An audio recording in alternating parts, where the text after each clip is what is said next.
1000 अश्वमेध यज्ञ में अग्निकुंड के अंदर पूर्ण आहुति पर जो गोला समर्पित किया जाता है और एक बेल, एक बीला बैसाख महीने में जो मुझे समर्पित कर देता है, उसको 1000 अश्वमेध यज्ञ का पुण्य फल प्राप्त हो जाता है। मात्र एक बेल।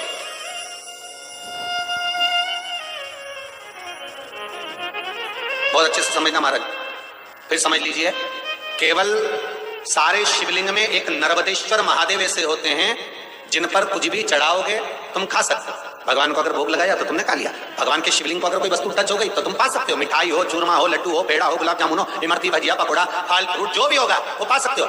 पर नर्मदेश्वर शिवलिंग को छोड़कर शिव महापुराण के अंतर्गत विद्धेश्वर संहिता में लिखा हुआ है कि बाकी के जितने शिवलिंग होंगे उसको अगर कोई वस्तु टच हो गई तो वो खाने के लायक नहीं रहती। वो सांसारिक मनुष्य नहीं खा सकता। शंकर के मंदिर का प्रसाद संसार का मनुष्य उसको ग्रहण नहीं कर सकता। उसको केवल वैरागी, त्यागी, जिसने घर छोड़ दिया, परिवार छोड़ दिया, अपने कुटुंब कबीले को छोड़ दिया, केवल वही पा सकता है। ये शिव महापुराण की विद्धेश्वर संहिता कर रही है।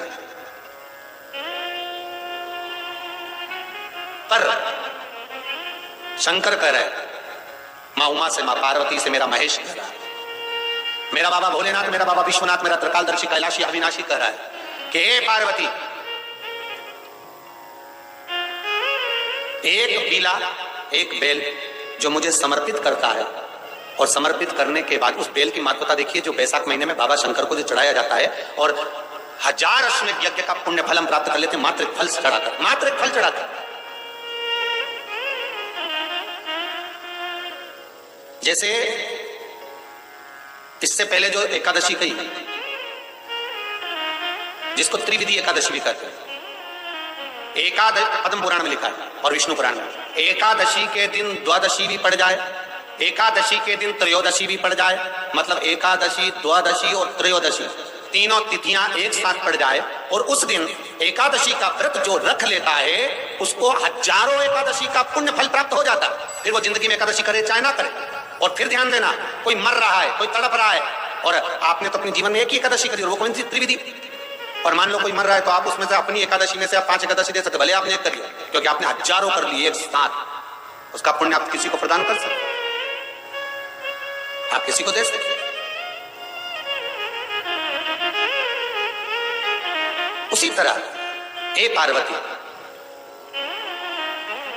संसार का मनुष्य जब मुझे वो बेलपत्र समर्पित कर, वो बेल का फल समर्पित करता है, पार्वती वो फल जो मुझे चढ़ता है, फिर मैं भले नर्मदा के जल से निकला हुआ कंकर शंकर क्यों ना हूं, फिर चाहे मैं गंगा के जल से निकला हुआ कंकर शंकर क्यों ना हूं, चाहे फिर मैं यमुना के जल से निकला हुआ कंकर शंकर क्यों ना हूं, चाहे मैं सरयू के जल से निकला हुआ कंकर शंकर क्यों ना हूं, चाहे मंदाकिनी के जल से निकला हुआ कंकर शंकर क्यों ना हूं, हे पार्वती, फिर जो भी शिवलिंग पर वो बेल समर्पित होता है वो बेल उठाकर जीव अपने कार्य में ले सकता है। ये मां उमा से कह रहा है। तो उस बेल की महत्वता जानेंगे।